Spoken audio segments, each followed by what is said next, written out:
náà ni ó báyìí náà ni àní báyìí náà lérè wa àti sọ pé báyìí náà ni àní báyìí náà lérè wa Bísí Olókè Show lè tó Alábí Akẹ́wà jẹun bẹ́ẹ̀ bá ti gbé síbẹ̀ Jíbọ́lá ẹ fi sílẹ̀ bẹ́ẹ̀ ẹ̀hún ẹjọ́ wà bẹ́ẹ̀ ẹ̀hún ẹ má gbé kúrò Jíbọ́lá o tóró ń kọ́ nínú gbọ́n òye ń bẹ níbẹ̀ Jíbọ́lá Bísí Olókè Show lè tó báyìí náà ni o.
mọ́ fóònù ẹni gbàgbà báyìí.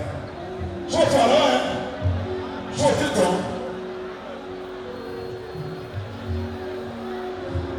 Hola. Today is our Pointers birthday. We have to celebrate our legend. Listen, it's very important that we have to celebrate our legend. But there you go. Everyone tí wàá ti mọ̀ tó wá kọ̀ fún ìtura tí ní ìdí. Yínká yọ lókèrè. Ọjà yọ lókèrè. Ẹ̀wọ̀n ènìyàn lókèrè. Wọ́n ń ṣòrí lè gbé lóògbé.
Thanks for watching this video. Please don't forget to click on subscribe button. Kindly comment and share. We drop new videos daily. Thank you. God bless you.